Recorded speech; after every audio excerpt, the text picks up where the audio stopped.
São 7h05, estamos de volta aqui no Manhã no Ar. A partir de agora, o Manhã no Ar dá sequência à série de entrevistas com os candidatos à Prefeitura de Manaus. Simultaneamente estarão comigo os jornalistas da Rede Calderaro de Comunicação, Aruana Brianese, diretora de conteúdo dos jornais A Crítica e Manaus Hoje, André Alves, editor executivo do jornal A Crítica, Dante Graça, editor executivo do portal acritica.com e Adriane Diniz, apresentadora do programa A Crítica Notícia da rádio A Crítica FM. A ordem das entrevistas foi definida por sorteio, cada uma delas tem 40 minutos. O entrevistado de hoje é Silas Câmara, do PRB. Silas está no 5º mandato na Câmara Federal, é um dos defensores do modelo econômico Zona Franca de Manaus e das emendas mais recentes apresentadas pelo candidato. Enquanto deputado, está a aprovação de R$1 milhão para a reestruturação dos serviços de hematologia e hemoterapia do Hemoam. De Silas também, a autoria do projeto que amplia a atuação da Zona Franca para os 12 municípios da região metropolitana, projeto que está em tramitação ainda no Congresso Nacional. Candidato, muito obrigada por ter aceitado o nosso convite, está na manhã dessa quarta aqui conosco. Obrigado, viu? Estou muito feliz de estar aqui, agradecer a Crítica pelo espaço democrático que abre para todos os candidatos. De fato, estamos muito bem contemplados no que diz respeito ao espaço da Crítica para poder conversar com a população. Que bom, que bom. Aruana, André, Dante, a Adriane, bom dia a todos. Muito obrigada novamente por essa participação luxuosa dos meus colegas da Rede Calderaro de Comunicação aqui no Manhã no Ar. A gente tem uma espécie de revezamento, quem começa, né? Quem começa hoje é a Adriane. Então, Adriane, qual a tua pergunta? Vamos lá. Bom dia, candidato. Bom dia, Adriane. Uma das suas propostas no plano de governo é enxugar as secretarias que existem hoje na cidade, deixar 10 secretarias, e hoje a gente tem 17. Qual foi o estudo que o senhor fez para chegar a essa conclusão de enxugar pela metade as pastas? Quais secretarias deixariam de existir numa possível eleição? Obrigado, Adriane. Na verdade, o nosso estudo ele foi feito dentro de uma dinâmica de um perfil administrativo novo, né? A nossa proposta é a sede executiva da Prefeitura ser o local de atendimento do prefeito e 10 secretarias executivas e uma super ouvidoria, uma espécie de pronto atendimento ao cidadão, inclusive com uma carga tecnológica muito grande, independente da presença física ou não, o cidadão pode acionar esse pronto atendimento, uma espécie de ouvidoria, controladoria, enfim, e 4 subsecretarias, uma por zona da cidade de Manaus, e essas 10 secretarias que nós estamos propondo constituir em um novo governo, ela engloba todas as atividades que, na nossa avaliação, são necessárias para que o povo da cidade de Manaus, a população de Manaus, tenha um bom atendimento e um bom desempenho do próximo governo. Então, o critério que nós adotamos para isso é muito simples. Primeiro, uma secretaria muito forte para tratar da questão financeira, também da questão administrativa e da questão da transparência absoluta do governo, já que a gente está propondo que no nosso governo haja um modelo de transparência absoluta, inclusive com acesso à população através de tecnologia, via aplicativo, em tempo real, todos os pagamentos que a Prefeitura efetuar, para quem é o fornecedor, que tipo de serviço, qual é o valor, qual data de vencimento, período de duração, enfim, aquelas informações que ajudam a população, de fato, a fiscalizar o poder executivo. E, obviamente, que as outras secretarias são muito as secretarias colunas de um governo. Educação, que agregou saúde e também esporte, juventude. Aliás, educação, que agregou saúde, esporte e juventude, saúde e mobilidade urbana, ordem pública, já que nós estamos falando muito forte que a Prefeitura tem sim responsabilidade na questão da segurança pública e nós vamos tratar esse assunto com muita força, mostrando que é possível ajudar o Estado a fazer um ótimo trabalho nessa área de segurança pública, através desse apoio da Prefeitura, entre outras matrizes administrativas e políticas que a Prefeitura vai adotar para poder atender bem a população da cidade de Manaus. O que deixaria de existir? Qual pasta não estaria dentro do seu governo? Na verdade, nenhuma pasta deixa de existir. Todas serão absorvidas pelas outras pastas e essas atividades que hoje são executadas pela Prefeitura a partir de uma secretaria serão executadas a partir de uma diretoria executiva. Então, o que diminui, na verdade, é o número de secretários. De secretários. Uma dessas super secretarias é que fala planejamento, governança e administração. Isso. Realmente é um conjunto muito grande de dados que vão ser ali administrados. Vocês pretendem contratar uma empresa para fazer esse tipo de administração desses dados? Não, pelo contrário. A Prefeitura tem um quadro de servidores muito bem qualificados. Eu, durante esse período de campanha, tenho recebido muitas associações de servidores da Prefeitura e dá para observar que, inclusive, parte deles, que tem uma qualificação de altíssimo nível, está até subutilizado. Porque a verdade é que nós vamos encolher os cargos comissionados. Hoje são 2.902 cargos. Vamos baixar para, no máximo, 500 cargos.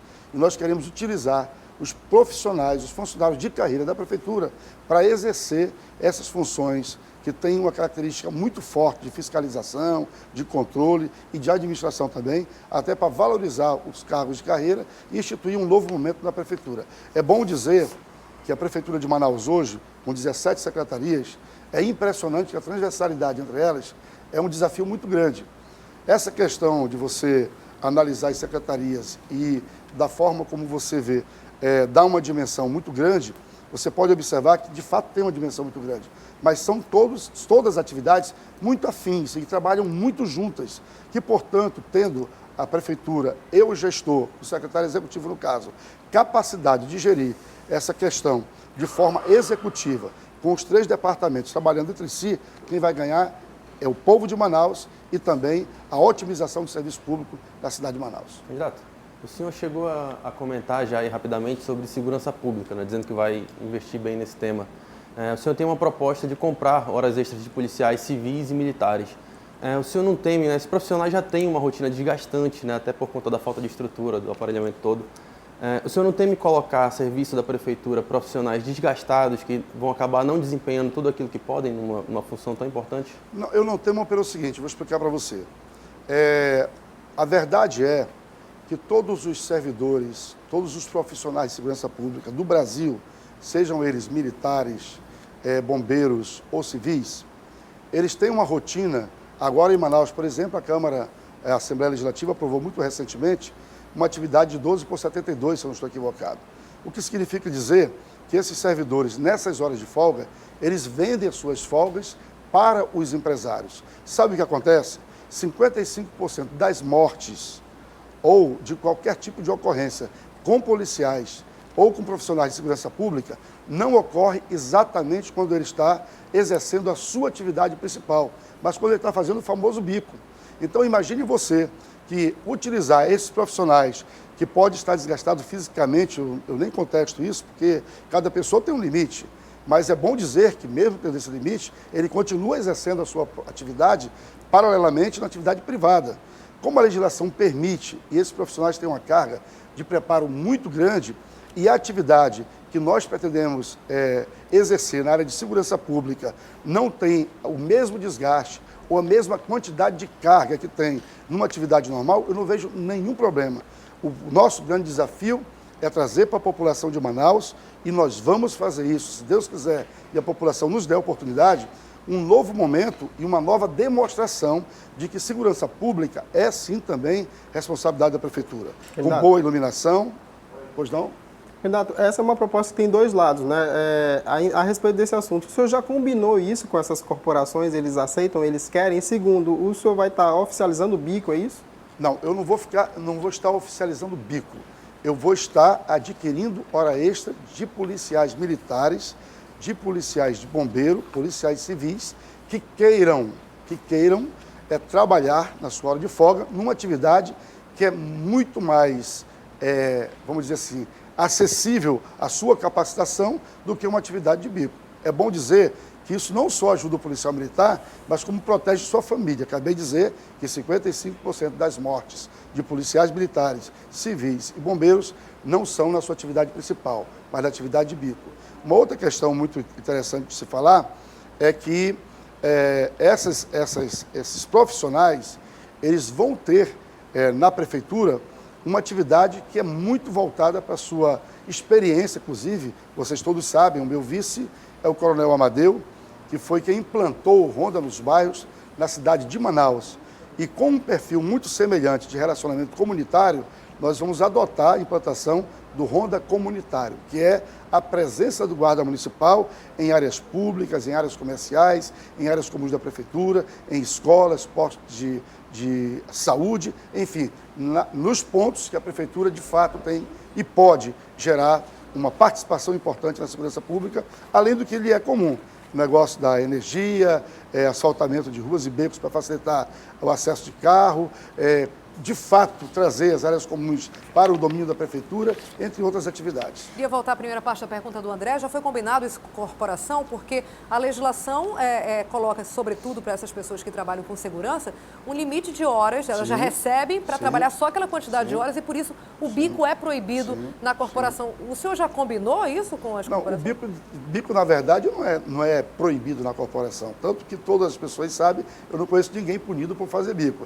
A verdade é que essa questão da compra oficialmente pelo município dessas horas de folga desses profissionais, ela é instituída no país em vários locais e digo mais, a Associação de Cabos e Soldados, a Associação de Policiais Civis, a Associação de Oficiais da Polícia Militar, que inclusive nos apoiam por declararem abertamente que a nossa proposta é uma proposta que prestigia a segurança pública e se compromete em participar desse processo, eles estão altamente envolvidos nessa proposta, no aspecto de achar que é, de fato, uma proposta que ajuda Manaus e também resgata profissionais que, em suas horas de folga, terminam estando na iniciativa privada por não ter um espaço como esse. Candidato, para pegar carona ainda nesse assunto de segurança, o senhor falou do Ronda no Bairro comunitário, que seria um Ronda no Bairro do município. O Ronda no Bairro estadual não foi para frente, foi implantado pelo coronel Amadeu Soares, que é o seu vice hoje. Na época houve uma certa polêmica, porque tinha a foto do policial, o nome dele, a identificação pessoal, e alguns policiais não se sentiam seguros com isso, né, porque estavam sendo expostos. Depois o projeto foi implantado já de outra forma e depois deixou de funcionar. O que o senhor adaptaria? Como seria essa versão municipal do Ronda no Bairro? E levando em consideração também que, se for a Guarda Municipal, eles não podem usar armas letais como o Ronda no Bairro estadual utilizava? Na verdade, hoje, pela nova legislação, eles podem se usar, armas letais, mas não é o caso. Eu não estou nem discutindo ainda se nós vamos armar ou não a Guarda Municipal. E quanto à questão do Ronda no Bairro, é bom que se diga. O Ronda foi implantado, era uma política de governo, de Estado. O governador Omar Aziz implantou esse modelo de segurança pública, que foi bastante exitoso. Basta dizer que ele reduziu em 30%, na média, todos os registros voltados para a área de segurança pública. E, obviamente, que o novo governo enfraqueceu esse modelo, não desativou, ainda funciona, mas de forma muito mesmo enfraquecida. Mas quando funcionou, a população sabe e avaliou muito bem esse programa. No caso do Ronda comunitário, o modelo é semelhante, obviamente que é adaptado para o que é de fato responsabilidade do município da cidade de Manaus. Portanto, a vigilância dos prédios públicos, repito, escolas, UBSs, casinhas de saúde, vai ajudar os terminais de ônibus, por exemplo, lá também nós vamos ter guarda municipal. E isso, inclusive, é um conjunto de coisas, porque temos também o monitoramento por câmeras, que faz parte também desse sistema integrado de segurança que nós queremos adaptar. Só para vocês terem uma ideia, hoje todos os prédios públicos têm câmeras de vigilância. Nenhum deles dá imagem para o governo do Estado ajudar a monitorar. As imagens são da prefeitura. A prefeitura não transversaliza, não se comunica com o sistema de segurança do Estado. Ou seja, o que se faz com um município que o prefeito diz eu não tenho nada a ver com segurança pública e que tem as imagens, por exemplo, das áreas importantes do município, como escolas, UBSs, campo de futebol, terminal não colocou, ônibus tem câmera, as imagens não vão para a CCIC, que é o Centro de Controle e Inteligência da Polícia Militar, e com tudo isso, cada qual tenta fazer o que pensa que pode fazer e quem sofre é a população. Aruana. Silas, você foi eleito deputado federal pela primeira vez em 1999, ou seja, está há mais de 15 anos aí se dividindo entre Manaus e Brasília. Como você pretende convencer a população, o eleitor, de que conhece bem a cidade e que também seria capaz de fazer exercer bem um cargo no executivo depois de tanto tempo no legislativo? Olha, eu poderia dizer que eu pretendo convencer a população da cidade de Manaus, igual todos os outros políticos que estão exercendo o mandato nesse momento na cidade de Manaus, do estado, convenceram a população. O atual prefeito era senador da República e eu posso lhe garantir que quando senador, ele veio muito menos ao Amazonas do que eu, que venho todos os finais de semana e que estou todos os finais de semana ou no interior do estado ou na cidade de Manaus. A segunda coisa é que eu tenho 52 anos de idade, portanto eu estou em Brasília há 17. Toda a minha vida eu vivi na cidade de Manaus e conheço muito bem a cidade de Manaus, estudei, me preparei para esse momento e tenho certeza absoluta que se Deus e você, meu amigo, minha amiga, meu irmão e minha irmã, me der uma oportunidade através do seu voto para governar a cidade de Manaus, vamos implantar um governo que tenha com certeza o compromisso e a responsabilidade de devolver o governo da cidade de Manaus para o povo de Manaus, através dos conselhos comunitários e do empoderamento da população de Manaus, ou seja, trazer a população para o centro de decisão do governo da cidade de Manaus. Como é que serão, eu queria voltar a esse assunto das subprefeituras, como é que serão as subprefeituras, exatamente o projeto? Já existe em outros lugares, São Paulo, por exemplo, que dá muito certo, mas como é que vai ser feita essa eleição, por exemplo, para quem vai ser o subprefeito, para quem vai coordenar essa subprefeitura? Vai ter eleição como conselho tutelar, vai ser indicação sua? Como é que vai ser essa administração? Na verdade, o povo de Manaus vai eleger um prefeito dia 2 de outubro. Até eu costumo dizer o seguinte, se você observar os debates, as justificativas dos principais, entre aspas, candidatos em termos de tempo de televisão, a justificativa que eles dão para suas alianças não são programáticas. São alianças para viabilizar a governabilidade. Eu vi isso muito bem aqui na crítica no último debate. E eu contesto isso de forma veemente porque eu tenho certeza e convicção que quem o povo de Manaus legitimar para governar a cidade de Manaus, através do voto direto, esta pessoa estará legitimada para construir alianças com o Poder Legislativo, com o Poder Executivo Estadual, com o Poder Executivo Federal, através do voto, que é isso que fortalece a democracia e também um governo. Isso é muito importante. Quanto a essa questão das 4 subprefeituras, o critério de escolha dos subprefeitos será técnica e será feita pelo prefeito, até porque quando o prefeito não faz esse tipo de escolha, ele terceiriza ou para político ou até mesmo o voto direto da população, ele tira dele certa responsabilidade que em algum momento ele pode atribuir a outra pessoa. E nós não queremos governar a cidade de Manaus para dar desculpa. Nós queremos governar a cidade de Manaus para fazer de fato o que precisa ser feito. E para fazer o que precisa ser feito, ninguém pode ser insubstituível e também ninguém pode ter a áurea ou o argumento de que não pode ser demitido. Então, o funcionamento das nossas 4 subprefeituras vão ser conselho comunitário, composto de presidentes de bairros, bairros, conjuntos e comunidades, subsecretários, o subprefeito, os vereadores do conselho comunitário, quando quiserem participar, e uma vez por mês o prefeito, o subprefeito e o vice-prefeito irão até a essa subprefeitura em um conselho comunitário avaliar os serviços que a prefeitura presta naquela região e vamos abrir o orçamento, transparência absoluta, abrir o orçamento e junto com a comunidade, através de um termo de ata desse conselho comunitário, nós vamos conversar e vamos decidir juntos quais são as prioridades num cronograma de execução que a comunidade entenda que aquilo é possível ser feito, porque o dinheiro existe e também a população entenda que aquilo que não existe o dinheiro, nós vamos adotar como prioridade para tentar viabilizar esse recurso ou no governo federal, ou no governo do estado, ou em instituição de crédito internacional. Quem gostaria de fazer pergunta agora? Eu tenho uma pergunta aqui, candidato. Nas últimas candidaturas a prefeito, tanto o prefeito Amazonino Mendes quanto o atual prefeito Arthur fizeram promessas relativas a creches que não foram cumpridas, né? Um prometeu 1.000, outro prometeu 100, mas a gente tem um número muito abaixo disso ainda até hoje. O senhor fala em criar 10.000 vagas de creche. Como seriam criadas essas vagas? Elas seriam quantas unidades? Quantas pessoas seriam necessárias para comandar essas creches? A gente sabe que a estrutura pessoal numa creche é muito maior do que numa escola normal. Como é que se viabilizaria isso? Tem dinheiro para tudo isso? Ok, primeiro quero dizer que são 10.000 vagas no curso do governo de 4 anos. É muito importante que a população saiba disso. Segundo, de fato você tem razão.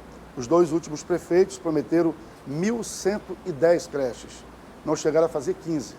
Portanto, a nossa prefeitura propõe uma parceria pública, institucional e comunitária, no modelo do que já existe. Por exemplo, a prefeitura hoje mantém 12 mil universitários através de bolsas universitárias.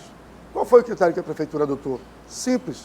Ela adquiriu essas vagas, tá certo? Através de instituições que já tenham atividade na área universitária. Ela não instituiu uma universidade. No caso das creches, o Distrito Industrial nos dá, inclusive, um exemplo muito interessante de como fazer isso. Só para você ter uma ideia, você que está me assistindo, meu amigo, minha amiga que trabalha no Distrito, sabe que no Distrito funciona assim. A pessoa gera uma criança, uma mulher gera uma criança, fica de licença maternidade, quando ela retorna no contra-cheque dela, já tem o valor, não sei se hoje ainda é esse mesmo valor, mas era o R$ 457, e essa pessoa contrata esse serviço de creche, geralmente perto da mãe ou do pai, porque ela está trabalhando, mas sabe que a criança está segura, porque tem ali a cobertura da família que está muito próxima. No nosso caso, nós queremos fazer o seguinte, vamos chamar o Ministério Público Municipal, por que não estadual, o Conselho Municipal de Educação, a Secretaria Executiva de Educação e vamos chamar também as instituições religiosas e comunitárias que tenham estrutura e atividade nessa área. E vamos fiscalizar a estrutura que elas têm para o funcionamento dessa atividade. Em sendo a estrutura adequada, nós vamos adquirir essas vagas e assim essas instituições vão utilizar os seus espaços físicos com essa atividade já, tá certo? E nós vamos pagar por aluno em sala de aula. Simples desse jeito. Obviamente que porque vai ser em 4 anos, não tem necessidade de no primeiro ano nós termos todas já prontas as vagas e também as estruturas adaptadas. A gente chega então na metade da entrevista, a gente faz um pequeno intervalo e volta daqui a pouco com a segunda metade da entrevista com o Silas Câmara, candidato à Prefeitura de Manaus pelo PRB. A gente volta em instantes.